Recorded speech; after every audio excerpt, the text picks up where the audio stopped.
Hi friends, welcome to my channel. ఈరోజు video చాలా ఇంట్రెస్టింగ్గా ఉందండి. వీడియోని ఎక్కడ స్కిప్ చేయకుండా ఎండ్ వరకు చూసేయండి. ఇక కేదార్ బాధపడుతూ ఏడుస్తూ ఉంటాడు. ఇన్నాళ్ళు పట్టింది దాత్రి నాకు ఆ ఇంట్లోకి వెళ్ళడానికి, కానీ మళ్ళీ ఇంత తొందరగా ఆ ఇంటి నుండి రోడ్డుపైకి ఇలా వచ్చేస్తాం అనుకోలేదు దాత్రి అని ఏడుస్తూ ఉంటాడు కేదార్.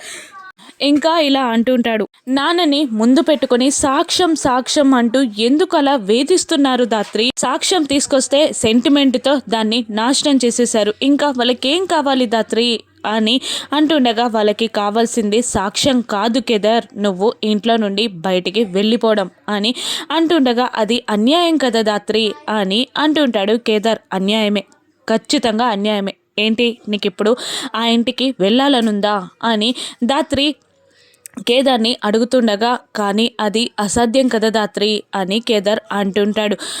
కేదార్ దాత్రిలా అసాధ్యం కావచ్చు, కానీ కేదార్ వైపు చూస్తుండగా న్యాయాన్ని నిలబట్టే పోలీస్ వాళ్ళం కదా, అలాగా వాళ్ళ రూట్లోనే వెళ్ళి సాధించుకుందాం అని కేదార్ అనగానే, అవును అన్నట్టు నిన్ను ఇంట్లో నుండి గెంటేసిన వాళ్ళే వచ్చి నిన్ను మహారాజులాగా తీసుకెళ్లేలా చేస్తా, ఒక్కసారి నీ మొబైల్ ఇవ్వు అని అంటూ మీనంతో యువరాజ్ కలిసి చేసిన అన్ని అక్రమాల వీడియోస్ని యువరాజ్ మొబైల్కి సెండ్ చేస్తుంది కేదార్ మొబైల్ నుండి జగదాత్రి. మరోవైపు సంబరాలు చేసుకుంటూ ఉంటారు యువరాజ్, నిషి, వైజయంతి. ఎట్టి పరిస్థితుల్లో వాళ్ళని ఇంట్లోకి రానివ్వద్దు అని యువరాజ్ అంటూ ఉండగా, ఖచ్చితంగా రానివ్వం అని నిషి అంటూ ఉంటారు. వైజయంతి ఇక అక్క ఏదైనా చేసినా మనం మాత్రం పట్టు వదలొద్దు అని అంటూ సంబరపడిపోతున్న అతని మొబైల్కి వచ్చిన వీడియోస్ చూసి షాక్ అవుతాడు, కుప్ప కూలిపోతాడు. టెన్షన్ పడుతూ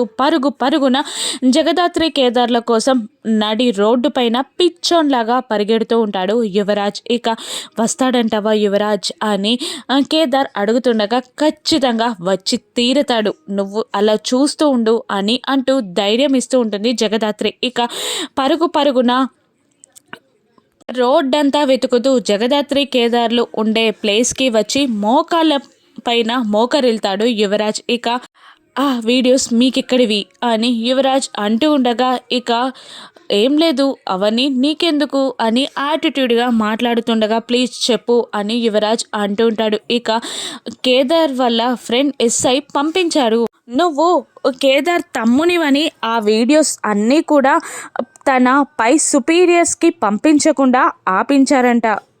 ఏం చేయమంటారు అని మాకు కాల్ చేశారు అని జగదాత్రి అంటుండగా, ప్లీజ్ జగదాత్రి ఆ వీడియోస్ అన్నీ డిలీట్ చేయమని చెప్పవా, నువ్వు కూడా డిలీట్ చేసేవా అని అంటూ ఉండగా, సరే అలాగే చేస్తాం అని జగదాత్రి అంటుంటుంది. థ్యాంక్ యూ అని యువరాజ్ అంటుండగా, మాకు థ్యాంక్ యూ అవసరం లేదు, కానీ ఇప్పుడు నువ్వు కేదార్ని అన్నగా భావించట్లేదు కదా, మరి ఎలా చెప్పమంటావు అని అంటూ ఉండగా, ఇక యువరాజ్కి కొంచెంగా విషయం అర్థమవుతూ ఉంటుంది. సరే మీరేం చేయమన్నా చేస్తాను చెప్పండి అని అంటుండగా, పెద్దగా ఏమి చేయాల్సిన అవసరం లేదు అని అంటూ ఉంటుంది జగదాత్రి. మీరేం చేయమన్నా చేస్తాను చెప్పండి, మీకేం కావాలైనా ఇస్తాను అని యువరాజ్ అంటూ ఉండగా, మేము ఇంటికి వస్తే చాలు అని అనేస్తాడు కేదార్. ఇక ఒక్క నిమిషం నిలబడి నిస్సత్తువలో ఉండిపోతాడు యువరాజ్. కష్టపడి జగదాత్రి కేదార్లని ఇంటి నుండి బయటికి పంపించి 5 మినిట్స్ కాకముందే మళ్ళీ ఇంట్లోకి తీసుకెళ్ళాలి అంటే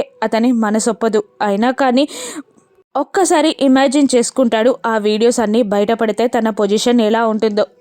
వైజయంతి ఏడుస్తూ ఉండగా కౌశికి, సుధాకర్ ఇద్దరు యువరాజ్ని కొట్టి ఇంట్లో నుండి బయటికి గెంటేయడం కలగంటూ, అమ్మో అలా చావడం కన్నా ఇలా వీళ్ళని భరించడమే బెటర్ అని అనుకుంటూ, సరే తీసుకెళ్తాను అని అనగానే దాత్రి కేదార్లు లేచి నిలబడతారు, చేతులు దులుపుకుంటూ ఉంటారు. మీ బ్యాగ్స్ నేను తీసుకొస్తాను పదండి అని అంటూ కూలివానిలాగా జగదాత్రి కేదార్ల బ్యాగ్లని తీసుకొని ముందు నడుస్తూ ఉండగా, సీతారాముల్లాగా కేదార్ జగదాత్రిలు నడుస్తూ ఉంటారు. ఇక ఒక్కసారిగా దాత్రి అన్న మాటలు గుర్తొస్తుంటాయి. ఏంటి నువ్వు ఇప్పుడు ఆ ఇంట్లోకి వెళ్ళాలా అని దాత్రి అన్న మాటలు గుర్తొచ్చి దాత్రి వైపు గర్వంగా చూస్తూ తన చెయ్యిని చాపుతాడు. జగదాత్రి కూడా కేదార్తో చెయ్యి కలుపుతుంది. అలా వాళ్ళిద్దరిని చూడ్డానికి సీతారాముల్లాగా కనబడుతుంటే, ఆ సామాన్లు మోస్తున్న యువరాజ్ లక్ష్మణ్ లాగా కనబడుతూ ఉంటాడు. ఇక లక్ష్మణున్ లాగా వాళ్ళిద్దరిని తీసుకొని ఇంటి గేట్ ఓపెన్ చేసి పదండి అని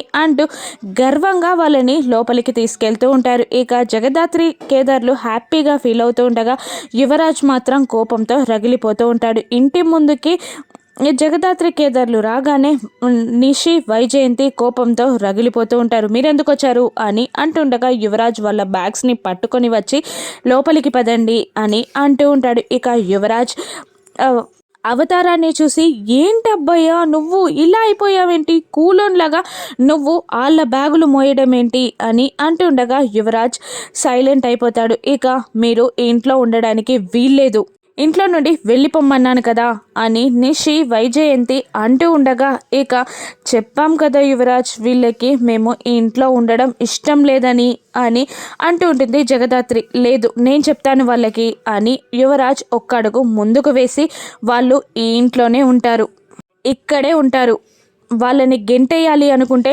నన్ను కూడా ఇంట్లో నుండి గెంటేయండి అని యువరాజ్ అంటూ ఉండగా ఇక నిషి ముందుకు వచ్చి వాళ్ళు ఇంట్లో ఉండడం నీకు ఇష్టమేమో, నాకు కాదు, నీకు గెంటేయడం బాధగా ఉంటే నేను గెంటేస్తా అని జగదాత్రిని కొట్టబోతున్న నిషి చెయ్యి ఆపి నిషి చెంప పగలగొడతాడు యువరాజ్. చెప్పాను కదా వాళ్ళ మీద చెయ్యొద్దు అని, నేను చెప్పేది వినవా అని అంటూ ఏది ఏమైనా వాళ్ళు ఈ ఇంట్లోనే ఉంటారు, ఇది ఫిక్స్ అని యువరాజ్ అనేస్తాడు. ఇక జగదాత్రి కేదార్లు సంతోషపడుతూ ఉండగా నిషి వైజయంతి కుప్పకూలిపోతారు. ఇక జగదాత్రి కేదార్లని చూసి కౌశికి సంతోషపడుతూ ఉంటుంది. ఏదేమైతే ఏంటి మళ్ళీ దాత్రి కేదార్లు ఇంట్లోకి వచ్చారు అని కౌశికి సంబరంగా ఫీల్ అవుతూ ఉంటుంది. ఇక సుధాకర్ కూడా సంతోషంగా ఫీల్ అవుతూ ఉంటాడు. యువరాజే స్వయంగా వాళ్ళ బ్యాగ్స్ని తీసుకొని జగదాత్రి కేదార్ల రూమ్లో పెట్టి మీరు చెప్పింది చేశాను కదా ఆ వీడియోస్ డిలీట్ చేయరా అని యువరాజ్ అడుగుతుండగా ఖచ్చితంగా చేస్తాం యువరాజ్ టైం వచ్చినప్పుడు అని దాత్రి అంటూ ఉంటుంది. ఈ ఇంట్లోకి మళ్ళీ అడుగు పెడతానని అనుకోలేదు యువరాజ్, థ్యాంక్ యూ అని అంటుండగా కోపంతో రగిలిపోతూ చేతులు నలుపుకుంటూ యువరాజ్ అక్కడ నుండి బయటికి వెళ్ళిపోతాడు. ఎలాగైనా వాళ్ళ నుండి ఆ వీడియోస్ డిలీట్ అయ్యే వరకు వీళ్ళని భరించాల్సిందే అని అనుకుంటూ యువరాజ్ అక్కడ నుండి వెళ్ళిపోతాడు. ఇక నిషి ఏడుస్తూ ఇంటికి వెళ్ళిపోతాను అని అంటుండగా వైజయంతి ఓదారుస్తూ ఉంటుంది. ఇక కమలాకర్ వచ్చి కూర్చుంటాడు. యువరాజ్ కూడా సారీ చెప్తూ ఉండగా మనం ఎన్నాళ్ళ నుండో కంటున్న కళ ఇప్పుడు వాళ్ళని గెంటేస్తే మళ్ళీ ఎందుకు లోపలికి తీసుకొస్తావు అని యువరాజ్ని నిలదీస్తూ ఉంటుంది నిషి. మరోవైపు కౌశికి కూడా ఆధారం తీసుకొచ్చినప్పుడు కూడా ఇంట్లో ఉండనియని వీళ్ళు ఇప్పుడు ఎందుకు ఉండనిచ్చినట్టు, ఏం జరిగింది అని ఆలోచిస్తూ ఏదేమైతే ఏంటి వాళ్ళైతే ఇంట్లోకి వచ్చారు కదా అని సంబరపడిపోతుంటుంది కౌశికి. ఇక మరోవైపు యువరాజ్ మాత్రం ఈ విషయాన్ని వీళ్ళకి చెప్పకూడదు అని మనసులో అనుకుంటూ ఉంటాడు. జగదాత్రి కేదార్ల నుండి సాక్ష్యాలని యువరాజ్ ఎలా మాయం చేస్తాడు, ఇక జగదాత్రి ఆడబోయే నాటకం ఏంటో రాను ఎపిసోడ్స్లో చూద్దాం. Thank you for